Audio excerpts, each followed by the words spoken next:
Today's gospel lesson is from the 17th chapter of the Gospel of Matthew, the first 9 verses. 6 days later, Jesus took with him Peter and James and his brother John and led them up a high mountain by themselves. And he was transfigured before them, and his face shone like the sun, and his clothes became dazzling white. Suddenly there appeared to them Moses and Elijah talking with him. Then Peter said to Jesus, "Lord, it is good for us to be here. If you wish, I will make 3 dwellings here, one for you, one for Moses, and one for Elijah." While he was still speaking, suddenly a bright cloud overshadowed them. And from the cloud a voice said, "This is my Son, the beloved. With him I am well pleased. Listen to him." When the disciples heard this, they fell to the ground, and they were overcome by fear. But Jesus came and touched them, saying, "Get up and do not be afraid."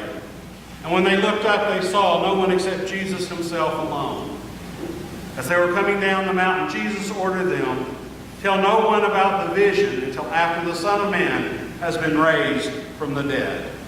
This is the word of God for the people of God. Thanks be to God.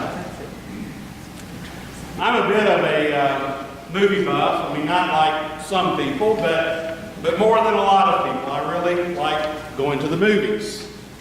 And as I was entering my early adulthood, it was the time when sequels became a big thing. There had been remakes, but the idea of making sequels became popular. There was Godfather 1 and then Godfather 2. There was Indiana Jones and the Temple of Doom. And I think they've made about 380 James Bonds since this happened. And then Star Wars came. And I was, and I am, and I will die a Star Wars fan. So I go to the first movie.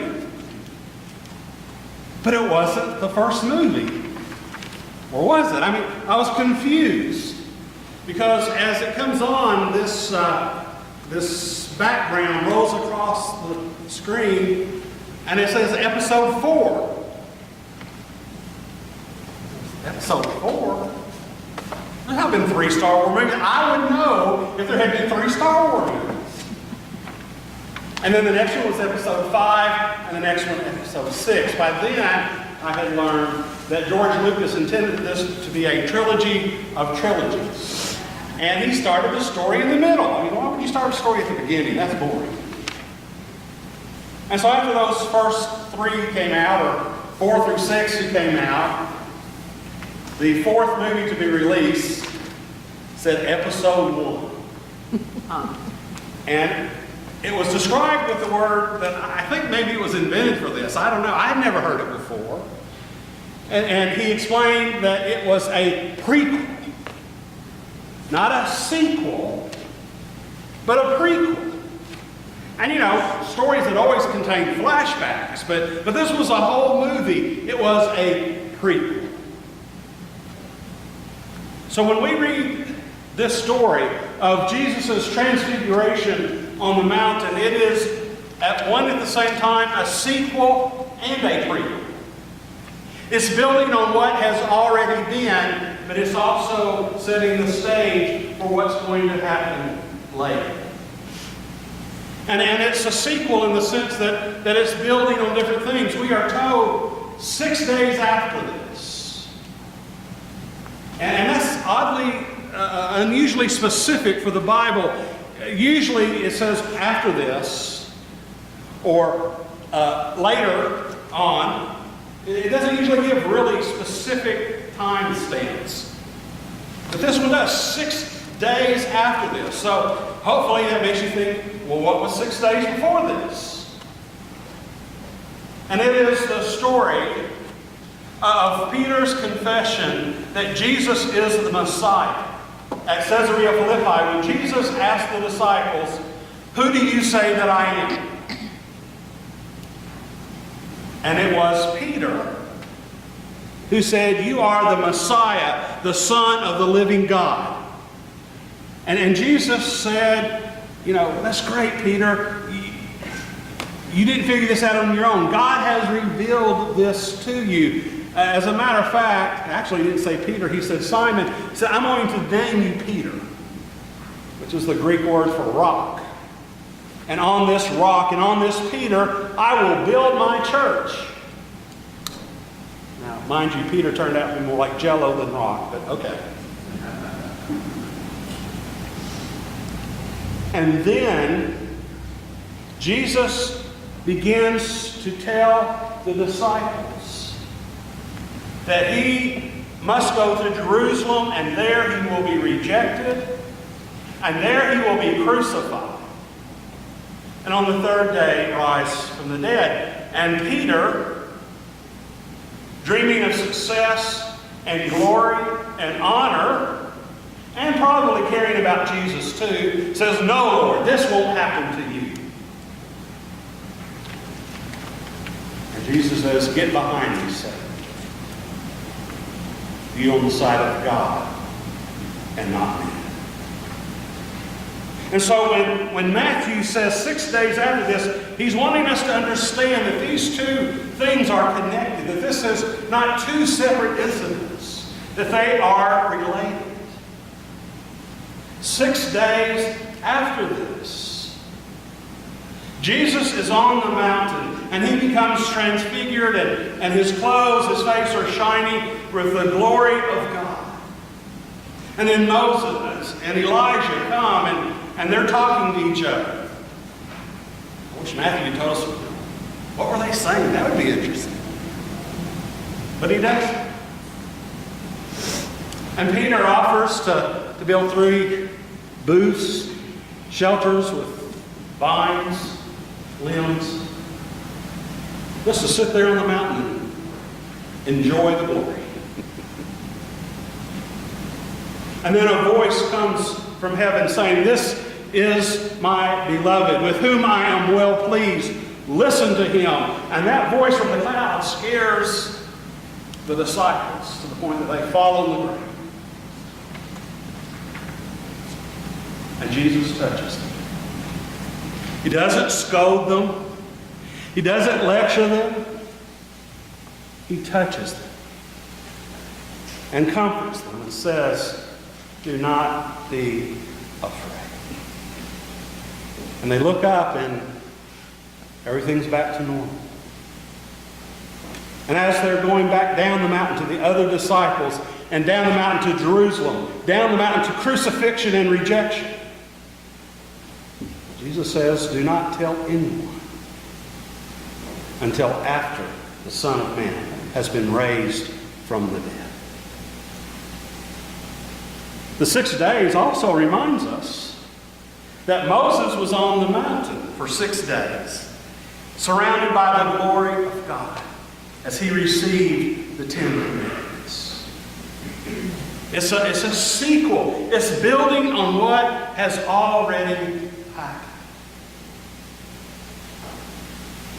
But it's also a prequel, a foreshadowing of what is to be. See, this transfiguration is the one moment that we see Christ in all of his glory before the resurrection.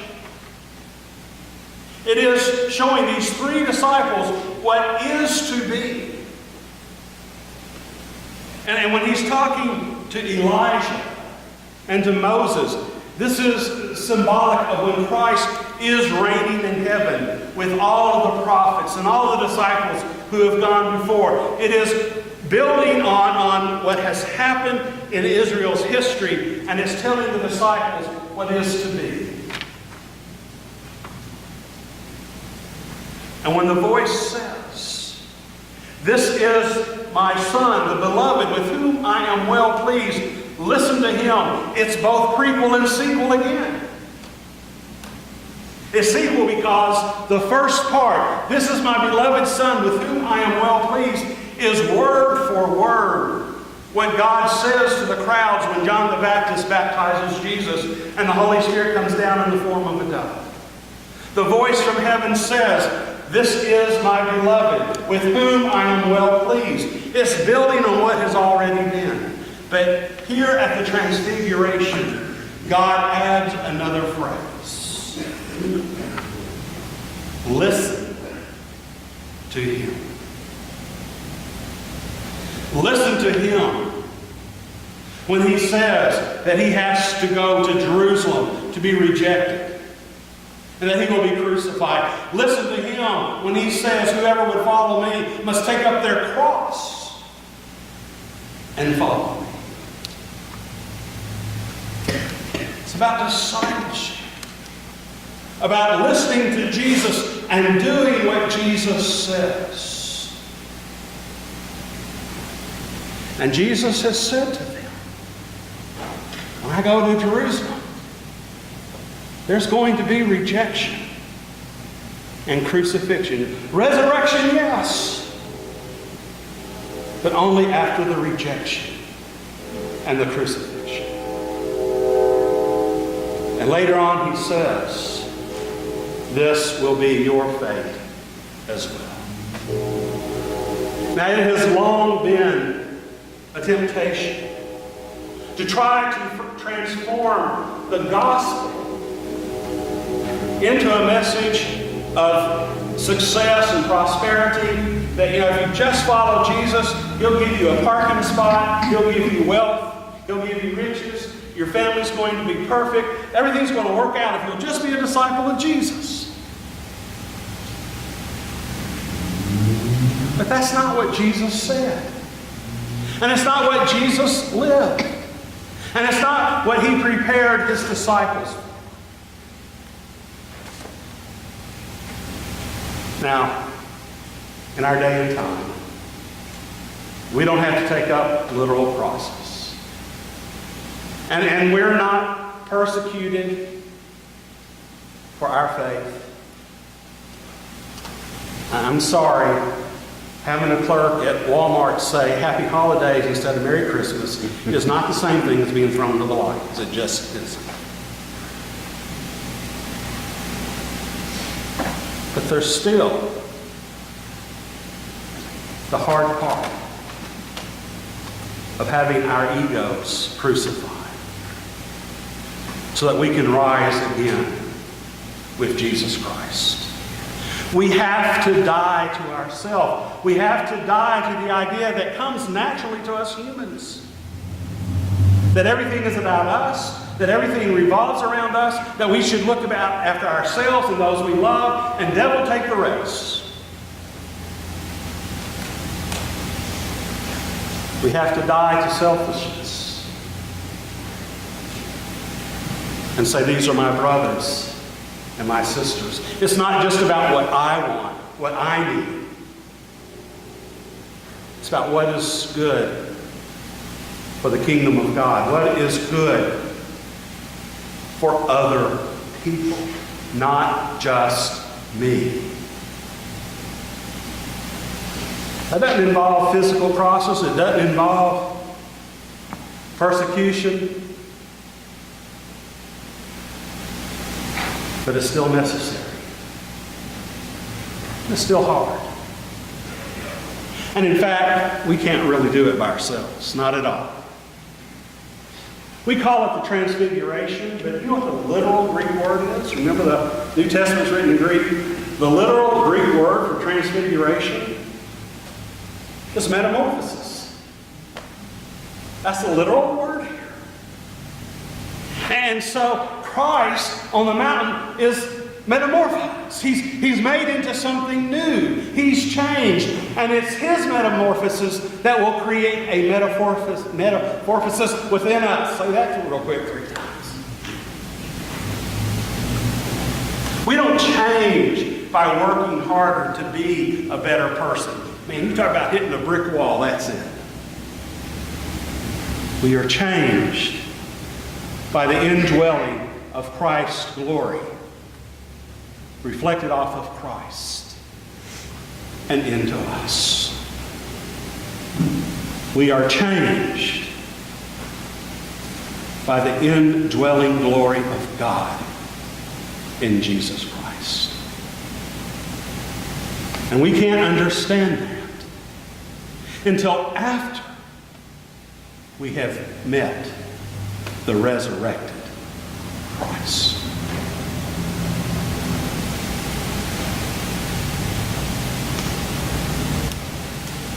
Do not be afraid. God is with us.